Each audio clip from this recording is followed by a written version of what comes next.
जितिया व्रत को संतान की लंबी उम्र के लिए किया जाता है। 3 दिन तक चलने वाले इस व्रत के नियम बेहद कठिन होते हैं। इस व्रत में दूसरे दिन यानी कृष्ण पक्ष अष्टमी को पूजन होता है। व्रत तब तक पूर्ण नहीं माना जाता जब तक इसकी व्रत कथा न पढ़ी या सुनी जाए। इसलिए आज हम आपको जितिया व्रत की पौराणिक कथा सुनाने वाले हैं, तो ध्यान पूर्वक सुनिए। जितिया व्रत की पहली कथा के अनुसार गंधर्वों के राजकुमार का नाम जिमुतवाहन था। वे बड़े उदार और परोपकारी थे। जिमुतवाहन के पिता ने वृद्धावस्था में वानप्रस्थ आश्रम में जाते समय इनको राज्य सिंहासन पर बैठाया, किंतु इनका मन राजपाट में नहीं लगता था। वह राज्य का भार अपने भाइयों पर छोड़कर स्वयं वन में पिता की सेवा करने चले गए। वहीं पर उनका मलयवती नामक राज्य कन्या से विवाह हो गया। एक दिन जब वन में भ्रमण करते हुए जिमुतवाहन काफी आगे चले गए, तब उन्हें एक वृद्धा विलाप करते हुए दिखी। इनके पूछने पर वृद्धा ने रोते हुए बताया, मैं नागवंशी स्त्री हूं और मुझे एक ही पुत्र है। पक्षी राज गरुड़ के समक्ष नागों ने उन्हें प्रतिदिन भक्षण हेतु एक नाग सौंपने की प्रतिज्ञा की हुई है। आज मेरे पुत्र शंखचूड़ की बलि का दिन है। जिमुतवाहन ने वृद्धा को आश्वस्त करते हुए कहा, डरो मत, मैं तुम्हारे पुत्र के प्राणों की रक्षा करूंगा।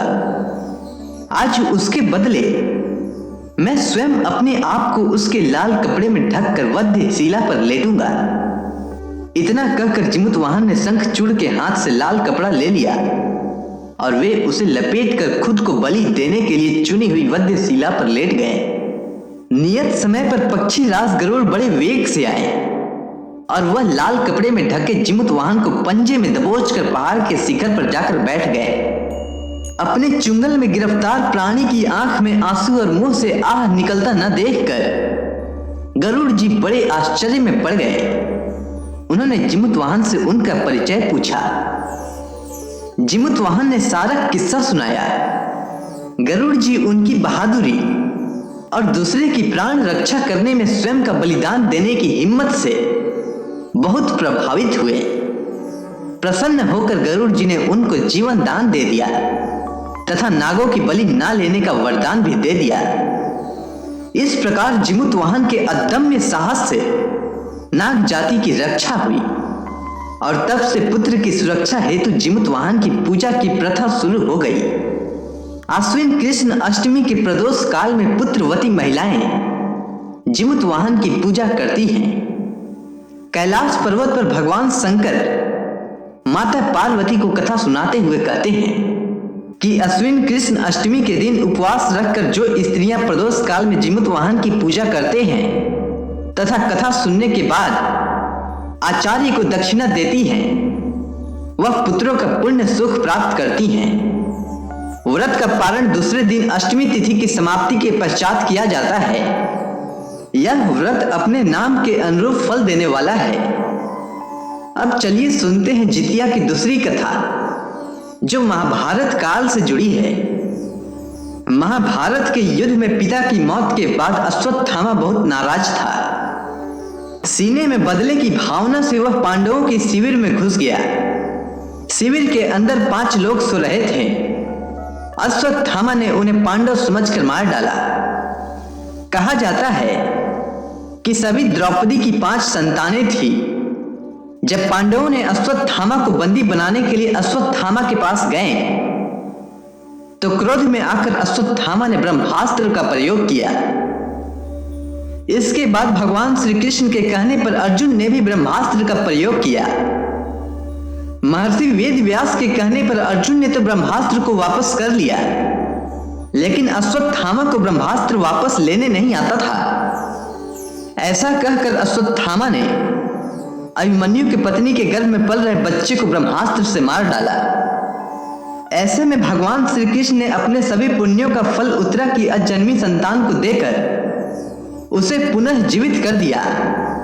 भगवान श्री कृष्ण की कृपा से जीवित होने वाले इस बच्चे को जीवित पुत्री का नाम दिया गया। तभी से संतान की लंबी उम्र और मंगल कामना के लिए हर साल जितिया व्रत रखने की परंपरा को निभाया जाता है। मान्यता है कि जो महिलाएं जितिया व्रत करती हैं उनके संतानों की रक्षा स्वयं भगवान श्री कृष्ण करते हैं। अब मैं आपको जितिया की सबसे प्रचलित कथा चील और सियारिन की कथा सुनाता हूं। आप ध्यानपूर्वक सुनिए। नर्मदा नदी के पास एक नगर था, कंचनबटी। उस नगर के राजा का नाम मल्ल केतु था। नर्मदा नदी के पश्चिम भाग में बालूहट्टा नाम की मरुभूमि थी, जिसमें एक विशाल पाकड़ के पेड़ पर एक चील रहती थी। उसी पेड़ के नीचे एक सियारिन भी रहती थी। दोनों पक्की सहेलियां थी।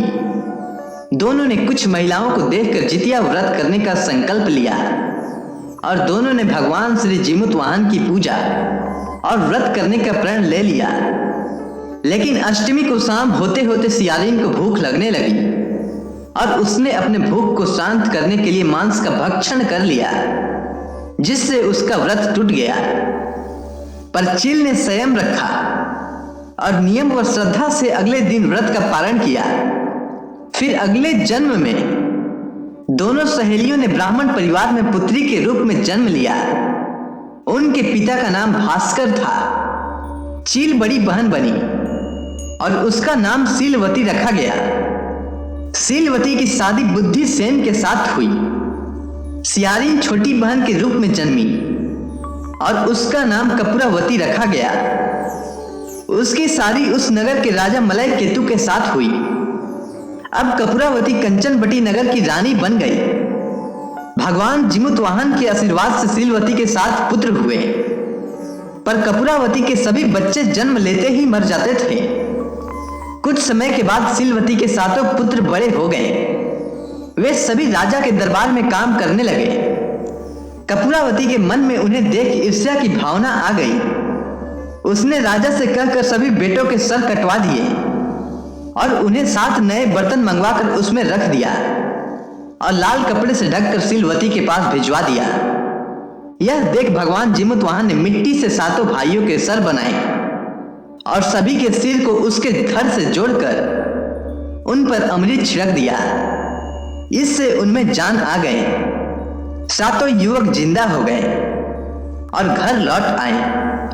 जो कटे सर रानी ने भेजे थे वे हीरे जवाहरात में बदल गए। दूसरी ओर रानी कपूरावती बुद्धिसेन के घर से सूचना पाने को व्याकुल थी।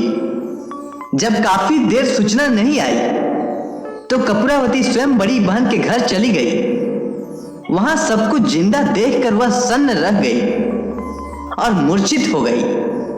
जब उसका मूर्छा दूर हुआ तो बहन को उसने सारी बात बताई और अब उसे अपनी गलती पर पछतावा भी हो रहा था। उसने कहा, बहन, तुमने ऐसा कौन सा पुण्य व्रत किया है?